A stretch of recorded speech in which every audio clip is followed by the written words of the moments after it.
Usted estuvo en Malvinas, Así es. nada menos. ¿Qué tal? Mucho gusto. Por favor, adelante. ¿Estuvo allí? ¿En qué lugar? Finalmente estuve en la zona de Darwin y Goose Green. Ajá. ¿Y qué estaba haciendo el servicio militar? Servicio militar obligatorio. Obligatorio. Sí. ¿Y estaba por retirarse? ¿Ya te cumplía el ciclo del año o no? Recién entraba. Recién entraba. ¿Cuánto meses hacía que entraba usted más o menos? Y me incorporaron el 11 de enero del año 1982. Sí. Y bueno, y la guerra comenzó el 2 de abril, así que... Claro. ¿No tenía mucha instrucción? 2 días como artillero en un pizarrón. En un pizarrón. Sí. ¿Práctica? Nada. Nada, ninguna. No, ninguna. Bueno, llega a Malvinas. Sí. ¿Destinado a dónde, en principio?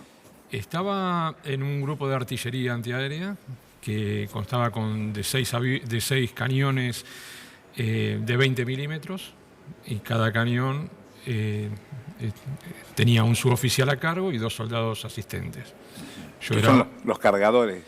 Y son los que colaboran en los traslados, cargar el cañón, mantenerlo. ¿Y dónde estaba instalado esta batería? Bueno, ni bien salimos del lugar de origen, que estábamos en Comodoro Rivadavia, en la 9ª Brigada Aérea de Comodoro Rivadavia. De ahí nos destinaron el lunes 12 de abril, partimos hacia Malvinas y llegué el martes 13 a Puerto Rivero, que después se llamó Puerto Argentino. Sí. Ahí estuvimos 6 días y nos trasladaron junto con los cañones, con unos helicópteros que se llaman Chinook, a la zona de Darwin y Goose Green. Eran 6 cañones, un radar pequeño y bueno, asistentes, oficiales y suboficiales y soldados. Bueno, principio ahí. Sí. Pero hay una batalla que fue la más dura y la mayor de lo que ocurrió en la Guerra de Malvinas. Sí, la batalla de Darwin y Goose Green fue una batalla muy dura, sangrienta y fue muy difícil. De un monte también hablaban allí, ¿no? Digamos, las fuerzas británicas desembarcaron en San Carlos, hicieron cabeza de playa en San Carlos y de ahí estábamos muy cerquitas, a muy pocos kilómetros, la zona donde nos encontrábamos nosotros. O sea que el primer objetivo que decidieron ir a buscar era ganarnos la posición de Darwin y Goose Green. Les costó un poco, pero bueno, finalmente fueron superiores. ¿Qué les faltó? ¿Qué nos faltó a nosotros? Sí. Y nos faltó apoyo. Nos faltó mucho apoyo. Por ejemplo. Bueno, era muy difícil el apoyo aéreo en ese momento. Ellos ya estaban desplegándose por todos lados. Tenían muchas fuerzas desplegadas en el terreno, a pesar que había zonas que estaban minadas. Bueno, por lo visto también tenían una preparación especial y tenían alimentaciones. ¿A usted le faltaba alimentación, por ejemplo? Y sí, después sí. Y hay ropa adecuada para temperaturas bajo cero, para la lluvia, no teníamos nada, entonces se hacía un poquito más difícil estar desnutridos, digamos mal alimentados y encima con ropa inadecuada y en condiciones muy adversas. Y bueno, y con poco material ya quedaba, con todo lo que pudimos defender la zona, creo que con mucha dignidad. Fue una batalla muy digna. Hubo de todo, como en toda batalla, pero... ¿Qué es que por los que no han estado nunca en una batalla? Es muy difícil porque llega un momento donde es una situación anárquica, o sea, no hay quien dirija, entonces cada uno debe hacer lo que considere o lo que pueda. Unos pudimos disparar, otros rezaron, otros lloraron, otros se replegaron y no quisieron salir, tenían mucho miedo. Muy difícil. Y ahí, en un momento, no hay cargos, no hay jerarquías, porque uno se encuentra contra un enemigo que tira misiles, pasan los aviones, tiran bombas, o desde el estrecho San Carlos tiraban en bombardeo naval. Es muy difícil. Llega un momento que uno tiene que decidir qué hacer. Y nosotros éramos jovencitos. Yo tenía 18 años, cumplí 19 años ahí. Así que hicimos lo que pudimos en ese momento. ¿Y después de cuánto decidió que, bueno, esto yo tengo que contarlo, tengo que escribir? Bueno, eso fue muy difícil desde ya. Yo empecé a hablar sobre el tema Malvinas 25 años después. Eso ocurrió... ¿Qué no participaba de ninguna conversación que tendría que ver con Malvinas? No, las primeras movilizaciones sí, que fuimos a la Torre de los Ingleses, como para protestar contra el gobierno en ese momento. No nos olvidemos que la guerra transcurrió dentro de un gobierno dictatorial, dentro de una dictadura, no nos olvidemos. Estábamos muy golpeados todos, pero también muchos fuimos amenazados por los servicios de inteligencia cuando regresamos, entonces... A ver cómo era eso. Sí, en el caso particular, cuando regresé de prisionero de guerra, después de 15 días de prisionero de guerra, y nos hicieron un interrogatorio, un personal de inteligencia, en este caso la Fuerza Aérea, en la Escuela de Suboficiales de Ezeiza.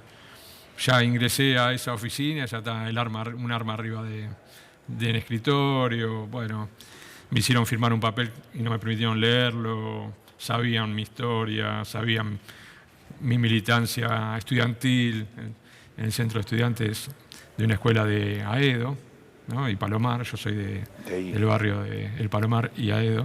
Y sabía mi militancia. ¿Qué militancia tenía usted? Y yo estaba en la Juventud Peronista. Y bueno, en ese momento usted se imagina que nosotros militamos en contra de esa dictadura y de un día para el otro tenía que ponerme la ropa y convivir con ellos. Y no es generalizar, ¿no? Había muchos militares que inclusive son amigos, pero sabíamos que el común en ese momento no era así y fue muy duro para mí. Porque de militar contra un gobierno, una dictadura genocida, terminé estando dentro de los cuarteles de militares. ¿Había algún amigo allí en el grupo suyo? ¿O los hizo ahí? Sí, no, los hice ahí. Fuimos mucho de la zona oeste y después, bueno, de otras provincias, ¿no? De Corrientes, de Chaco, pero no conocí a la mayoría de todos en Comodoro Rivadavia. En Comodoro Rivadavia. Sí, que bueno, acá, el otro día vinieron a la presentación del libro unos compañeros de servicio militar y me regalaron este pin en agradecimiento por llevar adelante la voz también.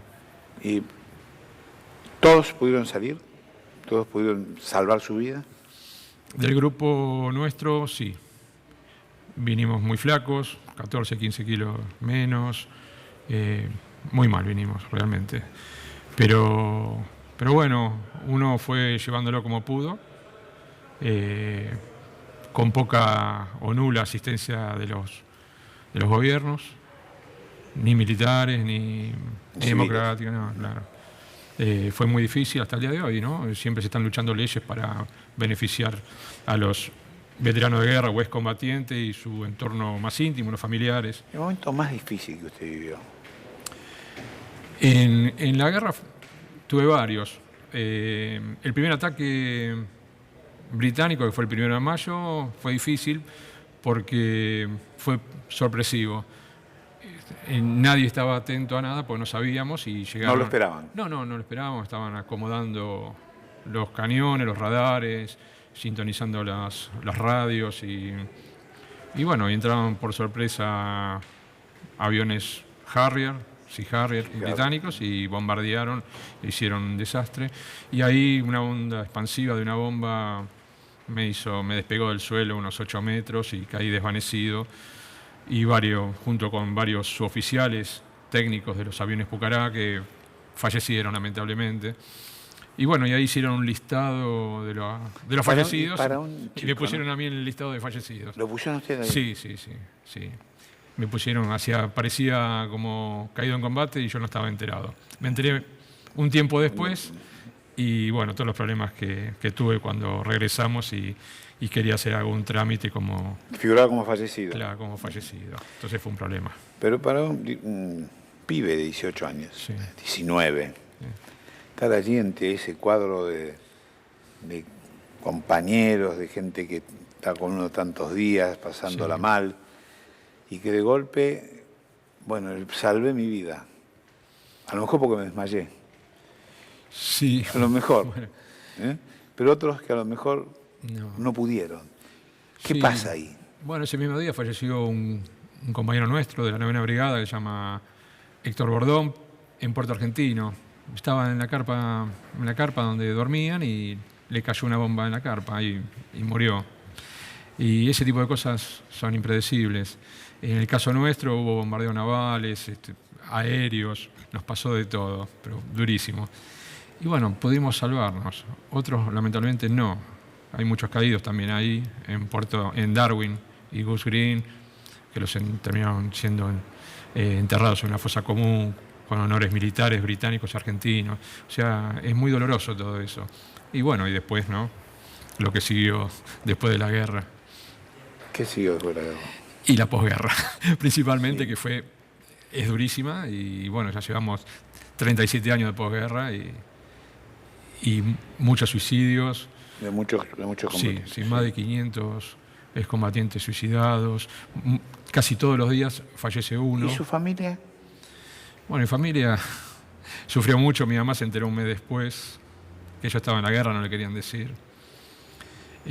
Tengo alguna experiencia, digamos, histórica, familiar, que tanto mi abuelo, mi padre, mi familia eran de Barcelona y mi abuelo estuvo en la Segunda Guerra Mundial y en la mal llamada Guerra Civil Española, como mi papá fue un exiliado por estar en contra Franco. Republicanos. Republicanos, sí. Así que me crié escuchando historias de guerra. Y me gustaba mucho, ¿eh? Me gustaba mucho. Sí, Nunca como imaginé. historia. Éramos chicos y Claro. todos nos sentamos a escuchar las historias de toda la familia, mucha familia fallecida también allá. ¿Y usted tiene hijos? No quisimos No tiene, tener, no no, quisiste. decidimos no tener. Bien. Pero sí, sobrinos o amigos Sí, claro, o jóvenes. Sí, claro. ¿Qué le pasa a los jóvenes cuando usted le dice lo que pasó? Es que hay muchos que no se animan a preguntar y muchos no lo saben. Yo, por ejemplo, no lo contaba nunca.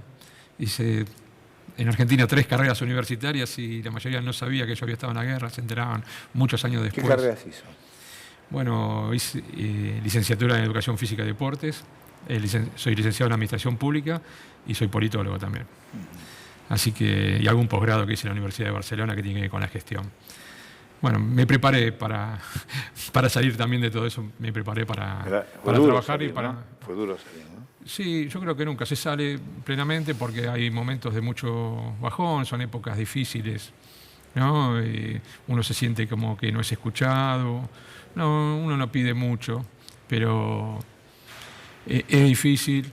Muchos temen preguntar porque dicen, ¿qué le podemos preguntar? A ver si se pone mal. Otros dicen, ¿por qué no me preguntan?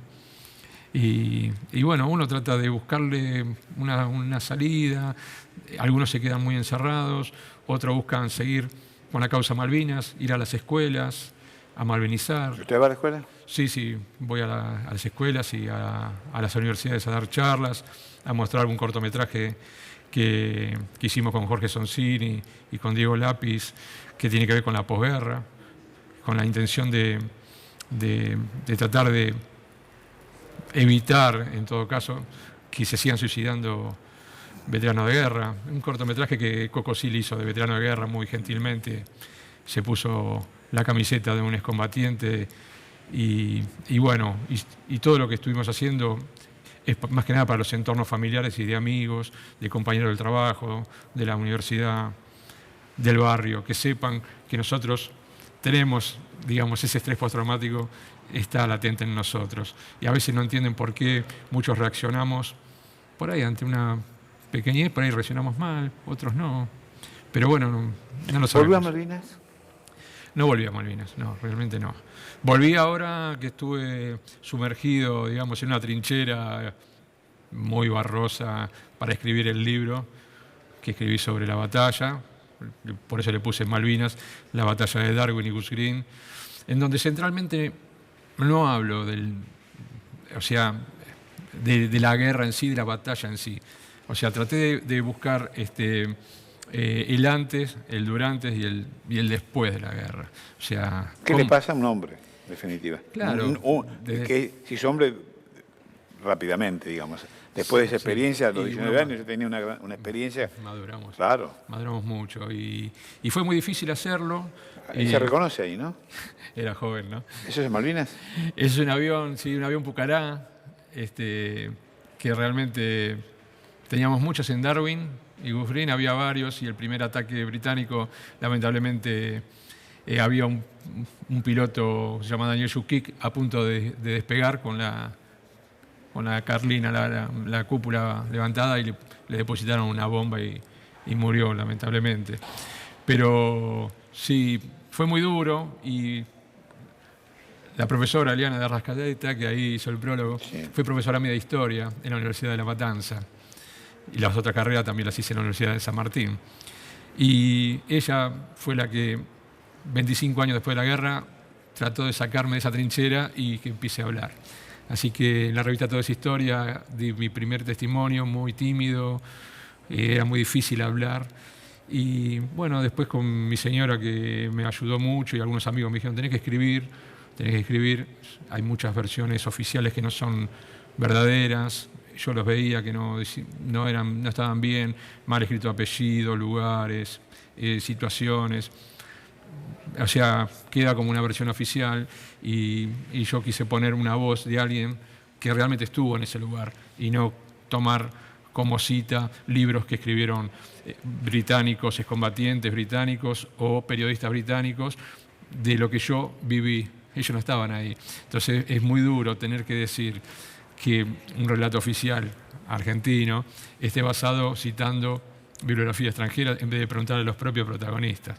Yo en el libro, que además está atravesado por el arte también, porque no solamente hablo de guerra, sino también hay pintura, hay poesía, ¿no? Hay escritos, hay muchas cartas que da cuenta como una vivencia histórica, lo que era ese momento, cartas que yo recibía, que yo escribía en puño y letra. Es un libro que lamentablemente todavía está saliendo, y no pude traerle a ninguno. Pero, no importa eso, pero un testimonio. Pero es un privilegio tener el testimonio del autor del libro, no, pero ¿sabe lo además de un hombre que vivió eso. Es más allá del combate de Darwin y Gulf Green, porque ese testimonio ¿cómo se ahora cuando hace un revisionismo histórico? La carta de San Martín, la carta de O'Higgins, bueno, las cartas ahí, lo que decían los medios en ese momento, y están escritos, recién acaban de decir en la tele, tal canal, tal radio. ¿Escuchaban radio ahí? Sí, se escuchaba. Nosotros sí escuchábamos Radio Carmen o Radio Colonia. Colonia. Sí, eso escuchábamos. Así que también teníamos todo algo muy distorsionado de lo que era. Pero fue muy difícil escribirlo, mucho tiempo, me costó escribirlo, me dio hasta cierta bronca escribir, no solamente por lo que tuve que relatar, sino por tratar de poner una visión más real y de lo que yo viví, de ese espacio de la guerra. Después en lo otro no me meto, simplemente en primera persona. Ahora, yo lo que también insto es a que otros que fueron soldados conscriptos, oficiales u oficiales, también se animen a escribir lo que vivieron, ¿no? Porque muchas cosas que uno escribió las pudo hacer porque hubo otros que hicieron otras cosas antes. Por ejemplo, yo pude derribar un avión Harrier, el 27 de mayo, el avión Harrier del comandante Bob Evenson. Lo pude derribar porque primero porque el suboficial se fue 6 días antes y no volvió. Se replegó después de un bombardeo naval y no volvió al cañón. Entonces ahí es donde yo me hice cargo del cañón. Después porque el cañón funcionaba. Y el cañón funcionaba porque hubo un suboficial técnico, especialista, artillero, como en ese caso fue Carmelo Dómina, que puso a punto, armó los cañones, los puso a punto. Y son esos personajes héroes, que no están en la historia oficial de la Fuerza Aérea, lamentablemente, no los nombran. Es como que no fue nada. Pero yo pude derribar un avión y en conjunto con toda la batería derribamos 6 o 7 aviones británicos con mis otros compañeros, gracias a personas como Carmelo Dómina que puso a punto ese cañón y que también puso a punto el radar, controlaba el radar. Y también nosotros estábamos apoyados por cartas y al principio por alimentos y ropa que mandaba la gente, porque mis compañeros de la 9ª Brigadera de Comodoro Rivadavia nos mandaban, estando en el continente. Ellos nos mandaban, o sea, nosotros también estamos recibiendo ese apoyo de nuestros compañeros continentales. Entonces, cuando se habla de historia, cuando se habla de Malvinas, yo creo que no hay que dejar afuera todas esas partes que hacen un todo. Yo creo que hay mucha división, muchos encuentros entre veteranos de guerra de un lado, que están más con la actitud militar, que les gustan los desfiles, que se disfrazan de militares, bueno, y otros que no. En el medio está el Estrecho San Carlos. Es una brecha bastante importante. Pero hay algo que nos une, que es la causa Malvinas. Y todos vamos a malvinizar de una u otra manera a las escuelas, como también lo hace un compañero mío, que creó un museo móvil, que le puso el nombre de nuestro compañero de la 9ª Brigada Aérea, Héctor Bordón, Museo Móvil Bordón, Héctor Bordón. Y va con su tráiler y con un montón de cosas de pertrechos que le fueron donando y libros, que espero poder donar mi libro a ese museo, a ese compañero, para que vaya a las escuelas y pueda seguir malvinizando. Y en todo el país, en Federal, los compañeros de San José, de Federal, de Entre Ríos, en Río Negro, con el compañero Arcángel. Bueno, hay un montón de gente que está trabajando en las escuelas y bueno, nosotros estamos muy felices de que nos reciban y los chicos nos miran con sorpresa. Ramón Garcés, muchas gracias. Bueno, al contrario, muy agradecido por la invitación. Y por, pese a todo lo que pasó, y pasaron muchas cosas, Sí, claro que sí. hay algo que sigue vivo, que es la reivindicación de lo que nos pertenece. Y el amor, Así porque a es. mi mujer la conocí por una carta. Pero una Malvinas. carta, ¿qué? ¿Le mandó una carta? Una carta que le mandó? Una carta ¿No la Malvinas. conocía? No, la conocí personalmente el día que terminó la guerra, el 14 de junio, Roxana. Así que ella me impulsó para poder escribir el libro y me acompaña. Bueno. Me acompaña desde aquella época. Muchas gracias. ¿Cómo era eso que eran historias pequeñas? Buenas noches.